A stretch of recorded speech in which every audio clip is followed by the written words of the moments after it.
शाम का वक्त, करीब 5:15। जबलपुर के पास बरगी बांध का इलाका उस दिन बिल्कुल शांत नजर आ रहा था। नर्मदा नदी की सतह पर हल्की हल्की लहरें थीं, मौसम साफ था और माहौल में एक अजीब सा सुकून था। एक क्रूज अपने 43 यात्रियों के साथ धीरे धीरे पानी पर आगे बढ़ रहा था। लोग हंस रहे थे, बच्चे खेल रहे थे, फैमिलीज उस पल को कैद कर रही थीं। सब कुछ परफेक्ट लग रहा था, लेकिन क्या वाकई सब कुछ उतना ही सुरक्षित था जितना दिख रहा था? क्या उस क्रूज पर बैठा हर इंसान जानता था कि कुछ ही मिनटों में हालात पूरी तरह बदलने वाले हैं? और सबसे बड़ा सवाल, क्या यह सिर्फ एक हादसा था या इसके पीछे कोई लापरवाही छिपी थी? इसी बीच एक ऐसा दृश्य सामने आता है जिसने पूरे देश को अंदर तक हिला दिया। रेस्क्यू ऑपरेशन के दौरान एक तस्वीर सामने आई। एक मां अपने छोटे से बच्चे को सीने से चिपकाए हुए थी, जैसे आखिरी सांस तक उसे बचाने की कोशिश कर रही हो। लेकिन जब दोनों को बाहर निकाला गया तो सच्चाई बेहद दर्दनाक थी। ना मां बच पाई, ना उसका मासूम बच्चा। उस एक पल ने वहां मौजूद हर शख्स को सन्न कर दिया, चाहे वो मीडिया हो, अधिकारी हो या आम लोग। हर किसी की आंखों में सिर्फ आंसू थे और जुबान पर खामोशी। अब जरा इस पूरी घटना को समझते हैं। उस दिन जो क्रूज रवाना हुआ था, उसका मकसद सिर्फ सैर कराना था। एक छोटा सा ट्रिप, एक खुशहाल एक्सपीरियंस। लेकिन हैरानी की बात यह है कि 43 यात्रियों में से सिर्फ 29 के पास ही वैध टिकट थे। बाकी लोग बिना किसी प्रॉपर एंट्री के उस क्रूज पर मौजूद थे। सवाल उठता है, यह ओवरसाइट कैसे हुआ? किसने इस सिस्टम को इग्नोर किया और क्यों? जैसे ही क्रूज नदी के बीच पहुंचा, अचानक मौसम ने करवट ली। तेज हवाएं चलनी शुरू हुईं और देखते ही देखते उनकी रफ्तार 40 से 50 किलोमीटर प्रति घंटा तक पहुंच गई। पानी का शांत सरफेस अब खतरनाक हो चुका था और वही सुकून भरा माहौल अब डर में बदलने लगा था। तो आखिर उन कुछ मिनटों में ऐसा क्या हुआ जिसने एक खुशहाल सफर को मौत के मंजर में बदल दिया? क्या यह सिर्फ मौसम का खेल था या कहीं ना कहीं सिस्टम की कोई बड़ी चूक छिपी थी? अगर आप सच जानना चाहते हैं तो इस सफर में हमारे साथ जुड़े रहिए, क्योंकि आगे जो सामने आने वाला है वो सिर्फ एक हादसे की कहानी नहीं, बल्कि एक ऐसी रियलिटी है जिसे नजरअंदाज करना आसान नहीं होगा। इसी बीच माहौल धीरे धीरे बदलने लगा और अब लोगों के चेहरों पर जो पहले मुस्कान थी, उसकी जगह साफ डर दिखाई देने लगा। कुछ यात्रियों ने हालात को समझ लिया था। उन्होंने तुरंत कैप्टन की तरफ रुख किया और घबराई हुई आवाज में कहा, सर, हालात ठीक नहीं लग रहे हैं। प्लीज क्रूज को किनारे लगा दीजिए, तूफान बढ़ता जा रहा है, कुछ भी हो सकता है। यह सिर्फ एक रिक्वेस्ट नहीं थी, यह एक चेतावनी थी, एक ऐसा संकेत जिसे नजरअंदाज करना भारी पड़ सकता था। लेकिन वहां जो शख्स कंट्रोल में था, उसका रवैया बिल्कुल अलग था। कैप्टन ने उनकी बात को हल्के में लिया, जैसे सब कुछ उसके लिए एक मामूली बात हो। उसने बेफिक्री से जवाब दिया, अरे कुछ नहीं होगा, मैं हूं ना, इतने सालों से यही काम कर रहा हूं, टेंशन मत लो। उसकी आवाज में भरोसा कम और लापरवाही ज्यादा थी। हैरानी की बात यह थी कि बाहर तूफान तेज होता जा रहा था, हवाएं जोर पकड़ रही थीं, लेकिन फिर भी उसने ना तो किसी को लाइफ जैकेट पहनने को कहा और ना ही उन्हें बांटी, जबकि यह सबसे बेसिक सेफ्टी प्रोटोकॉल होता है। चाहे मौसम कैसा भी हो, हर यात्री को सुरक्षा देना उसकी जिम्मेदारी होती है। उल्टा हालात को समझने के बजाय उसने अपनी मनमानी जारी रखी। उसने क्रूज को किनारे लाने की बजाय और अंदर नदी के बीच की तरफ मोड़ दिया। जैसे जैसे क्रूज आगे बढ़ता गया, मौसम और खतरनाक होता गया।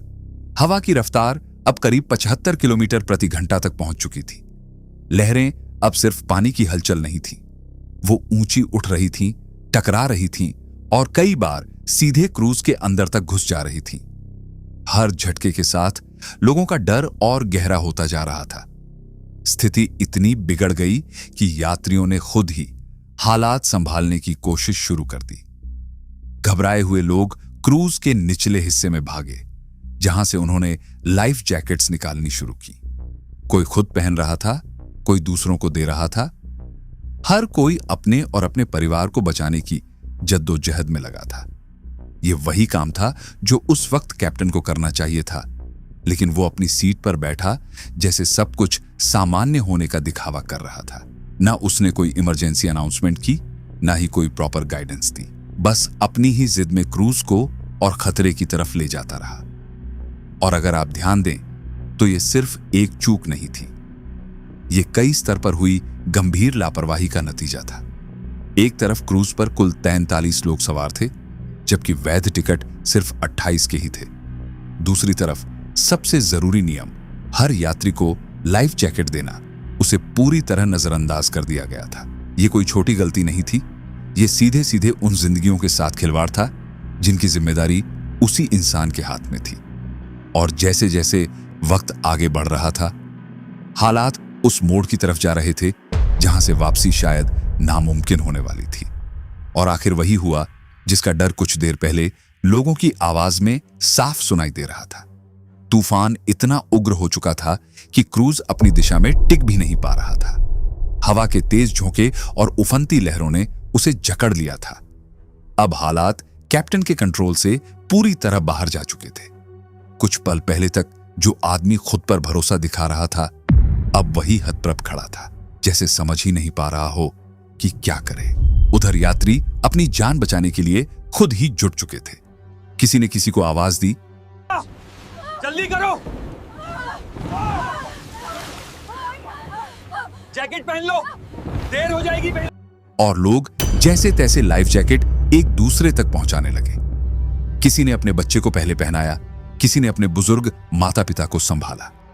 हर कोई बस एक कोशिश में लगा था, किसी तरह बच जाए। लेकिन वक्त हाथ से फिसल चुका था। जैसे ही ज्यादातर लोगों ने जैकेट पहनी, बताया जाता है कि महज 1 से 1.5 मिनट के अंदर ही सब कुछ खत्म हो गया। पूरा क्रूज अचानक असंतुलित हुआ और वहीं के वहीं उलट गया।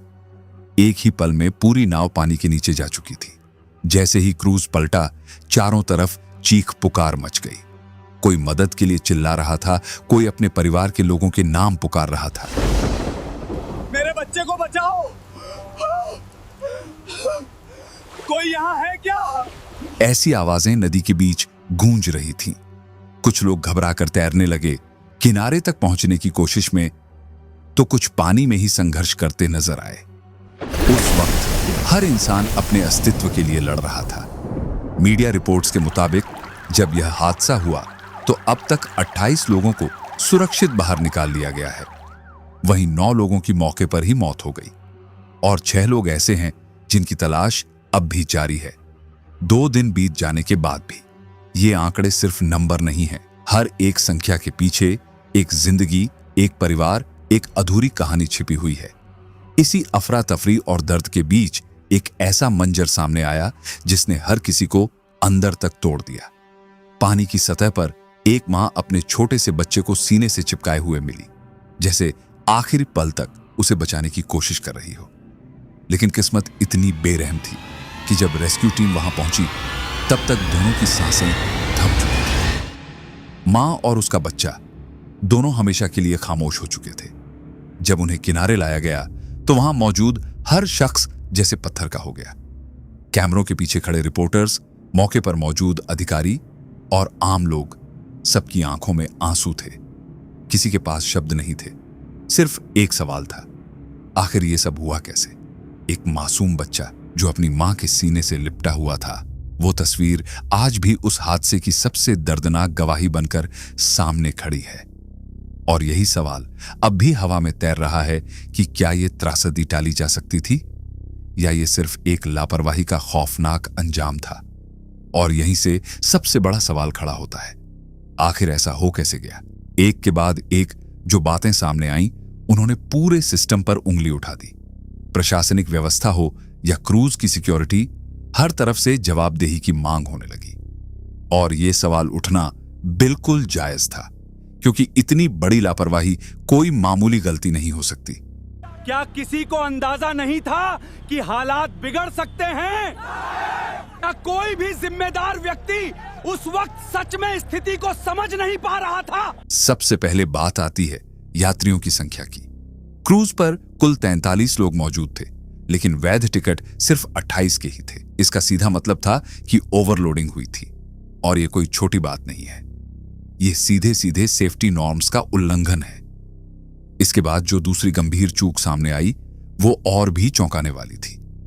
जब मौसम खराब होना शुरू हुआ तब भी यात्रियों को लाइफ जैकेट नहीं दी गई। ये काम क्रू का होता है, उनकी जिम्मेदारी होती है।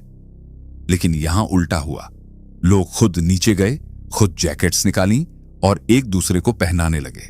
ये स्थिति अपने आप में बता रही थी कि उस वक्त सिस्टम पूरी तरह फेल हो चुका था। तीसरी और सबसे खतरनाक बात, जब मौसम लगातार बिगड़ रहा था, हवाएं तेज हो रही थीं, तब भी कैप्टन ने क्रूज को सुरक्षित किनारे की तरफ नहीं मोड़ा। उल्टा उसे और अंदर बीच पानी में ले जाया गया। यह फैसला क्यों लिया गया? क्या यह गलत जजमेंट था या लापरवाही? ये सवाल अब हर किसी के मन में घूम रहा था। और सच कहें तो ऐसे ही नहीं, बल्कि दर्जनों सवाल लगभग हर एंगल से इस हादसे के बाद सामने आने लगे। और फिर वही पुरानी हकीकत सामने आई जो अक्सर हमारे देश में देखने को मिलती है। जब तक कोई बड़ा हादसा नहीं होता तब तक सिस्टम में कोई हलचल नहीं होती।